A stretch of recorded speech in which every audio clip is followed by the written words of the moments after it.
As covered in the previous video, Niger has recently undergone a coup d'etat starting on the 26th of July this year. Due to this, a series of events has unfolded that could lead to a wider state-versus-state war on top of the ongoing insurgency. After the detention of Mohamed Bazoum and the presidency being taken by Chiani, interactions and threats have been passed between ECOWAS and its suspended members, Niger, Burkina Faso, Mali and Guinea.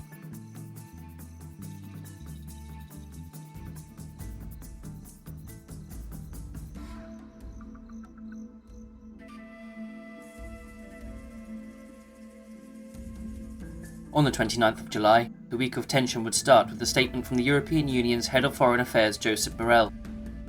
The European Union does not recognise and will not recognise the authorities resulting from the putsch in Niger. President Bazoum was democratically elected. He is and remains the only legitimate president of Niger. His release must take place unconditionally and without delay. It would also state the immediate suspension of budget support and that all security cooperation activities are suspended sine die with immediate effect.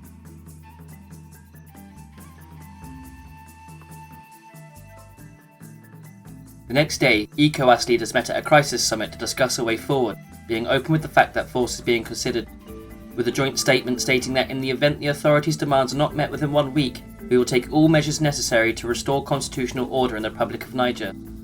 For this effect, the Chiefs of Defence Staff of ECOWAS are to meet immediately.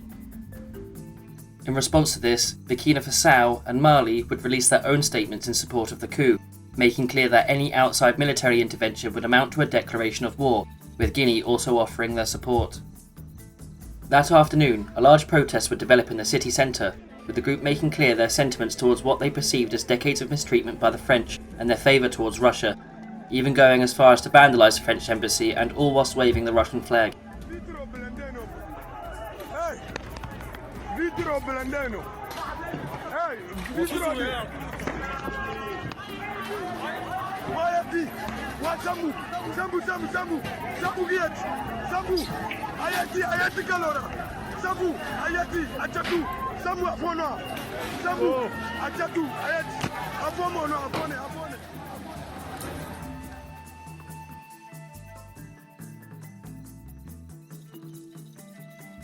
Later, the UK would announce a halt to long-term aid, with Foreign Office Minister Andrew Mitchell remarking, "The UK wholly supports the immediate political and economic measures announced today by ECOWAS and will suspend long-term development assistance to Niger."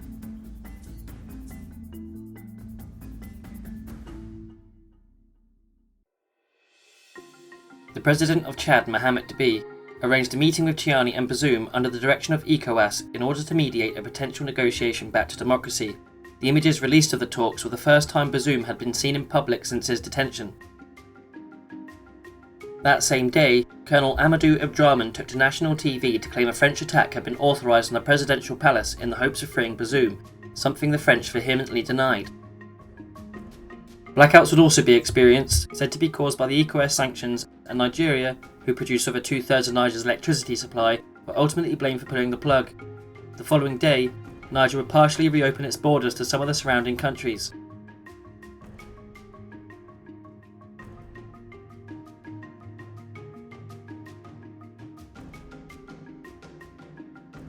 Thanks to the attack on its embassy, the first day of August would see France announce it would soon begin the evacuation of its citizens, with the first of those flights leaving that evening.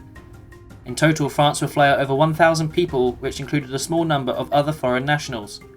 The United States would announce they wouldn't yet be undertaking an evacuation due to the lack of a perceived threat, but would be stopping any training-related exercises in the country. Italy and Spain would also state their intentions to carry out their own evacuations.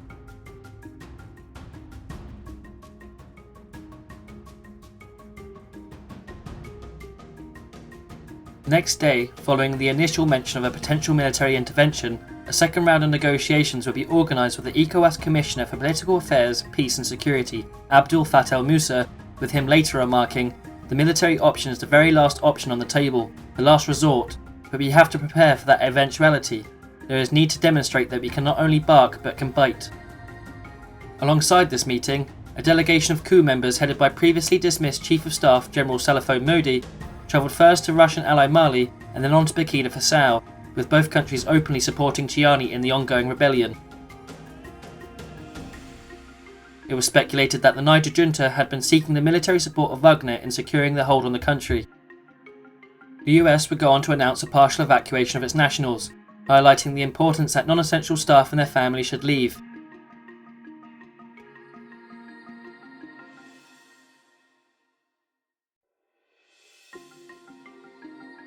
On the 63rd anniversary of Niger's independence, another gathering of coup supporters would take place, and again they would express their dissatisfaction at France's involvement in the country post-independence.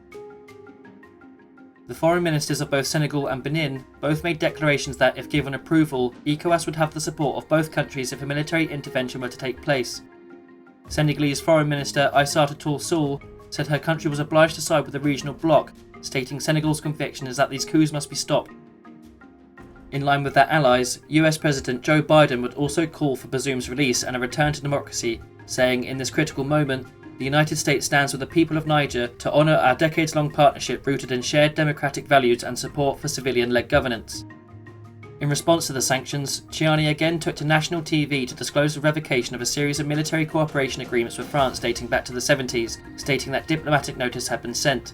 He would go as far as to remove the mandate of several Western ambassadors, stating the functions of the extraordinary and plenipotentiary ambassadors of the Republic of Niger are terminated. To further solidify this, the junta banned the airing of French state-owned television and radio broadcasters, France 24 TV and RFI Radio. He also warned, any aggression or attempted aggression against the state of Niger will see an immediate and unannounced response from the Niger Defence and Security Forces on one of the members. On Thursday evening, an article published in the Washington Post appearing to be from Mohamed Bazoum suggests that he is currently being held hostage, and would also go on to state Bazoum's grievances with the coup leaders, his anxiety for the economic future of Niger should the coup be successful, and his concern that Niger will fall further within Russian influence.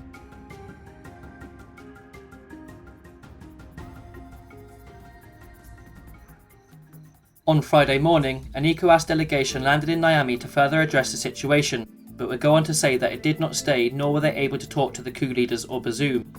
EU spokeswoman Nabila Mizrahi published a tweet laying out the EU's strong condemnation of the censoring of RFI and France 24, with the tweet stating that the EU finds the suspension of RFI and France 24 in Niger unacceptable.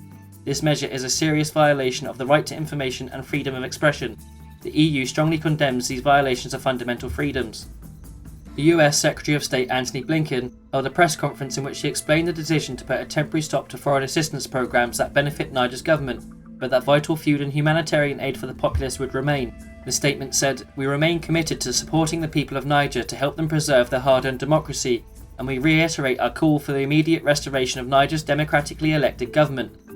This was followed by a statement from the Dutch government explaining their decision to do the same. The junta would announce the end to the curfew initially imposed on the day the coup broke out, and following reports of Nigerian troops gathering near their border with Niger, it emerged that Bola Tinubu petitioned the Nigerian Senate to authorise the use of force. Following further calls and support for diplomacy from Germany and later that day Benin, France would take a somewhat more antagonistic approach in denying the authority of the junta by outright rejecting the attempts to end the military cooperation deals held between the two nations. Colonna remarked, "The legal framework of France's defence agreement with Niger is based on accords that were signed with the legitimate Nigerian authorities, and said that only the legitimate leadership was entitled to end them." Late on Friday evening, Chadian Defence Minister General Daoud Yahya Brahim would seemingly go against the wishes of ECOWAS by announcing the decision for his country not to intervene in the ongoing coup.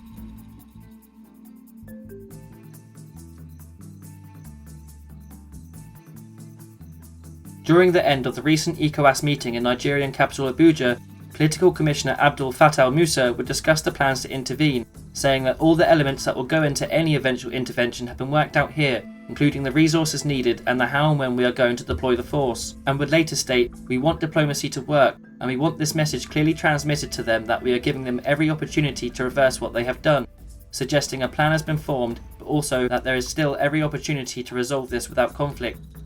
The speculation of Niger attempting to enlist the help of Wagner was confirmed by journalist Wassim Nasir, who while speaking to press claimed that multiple Malian sources and a French diplomat had confirmed the meeting between Wagner and the Nigerian junta delegation, which according to him had taken place when General Modi was in Mali seeking support for the coup. The The previous day's attempt by Bola Tinubu to levy the Nigerian Senate into agreeing military action was almost universally rebuffed due to the belief the country is ill-equipped to carry out a full-scale war, and all military resources should be directed towards their ongoing insurgency.